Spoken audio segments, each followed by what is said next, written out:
The table was already full when I arrived. Not just occupied set. Chairs angled inward, conversations layered on top of each other. The kind of energy that doesn't make space for late arrivals.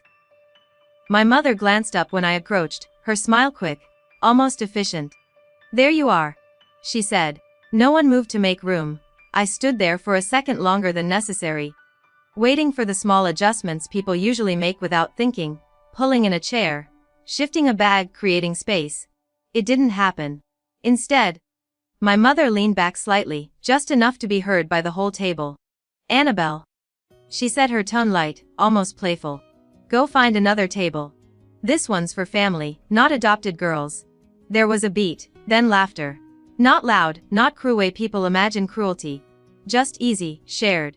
The kind that signals agreement without anyone having to say it directly. I felt it land, not sharp, not sudden. More like something familiar settling into place again. I could have left. That was the cleanest option. The one that would have made sense from the outside. But I didn't. I pulled an empty chair from a nearby table and placed it at the edge.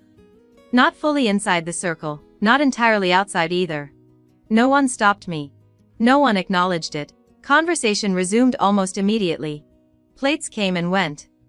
Orders were placed without including me. Then adjusted when someone remembered I was there. My mother spoke about things I already knew, as if I didn't. I didn't interrupt, I didn't correct, I stayed. The bill came at the end, folded neatly, placed closer to me than anyone else. My father tapped it lightly with 2 fingers. "Since you're working," he said. Not looking up. "You can take care of this." It wasn't a question, no one objected. Someone joked about how expensive the place was. Someone else added another drink before the total was finalized. Small additions, made casually without checking. I opened the folder, 3,070. For a moment, I just looked at the number. Not because it shocked me, but because it clarified something. This wasn't about money, it was about position. I could have refused. I could have asked them to split it, could have created a pause that forced acknowledgement. Instead, I took out my card. The server processed it without comment. Handed it back with the same neutral professionalism he'd shown all evening. I signed, folded the receipt, placed it back in the folder. My mother said, as if I'd passed something expected. I nodded once, reached for my glass, took a sip. The moment was closing. I could feel it, the natural end of something that had gone exactly as intended. Then, "Just a moment, please." The voice wasn't loud, but it carried. Everyone looked up. The man standing beside the table wasn't our server. He was dressed similarly, but more composed, less hurried. A manager. Maybe. Someone who didn't need to move quickly to be taken seriously. He held a small tablet in his hand. "I apologize for the interruption," he said, his tone even. "There seems to be a discrepancy with this table's billing."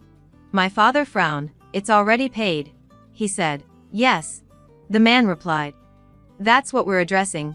He turned, not to my parents but to me. "M's Annabelle," he said, reading carefully. "This reservation was made under your account." I nodded. He continued. "Per your standing agreement with us, group charges above a certain threshold require direct confirmation prior to processing." A pause. "I didn't receive that confirmation tonight." The room shifted, not dramatically.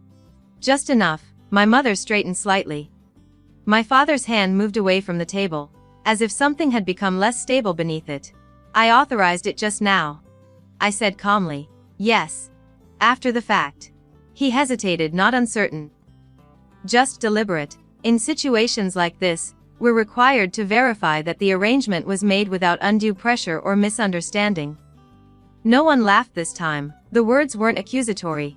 They didn't point at anyone directly, but they changed the shape of the moment.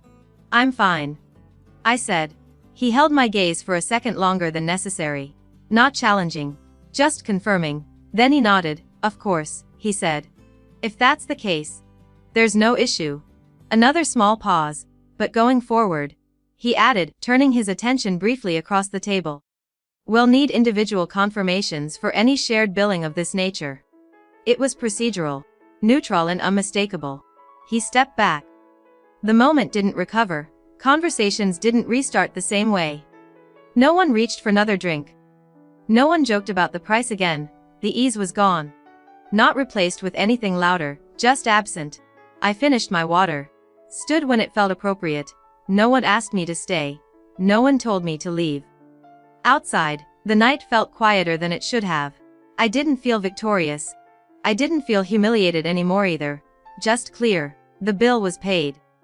The table was still theirs. But something had shifted, subtle, structural. Not in what they thought of me. Just in what could be assumed without question. And that, I realized as I walked away, was enough to carry forward.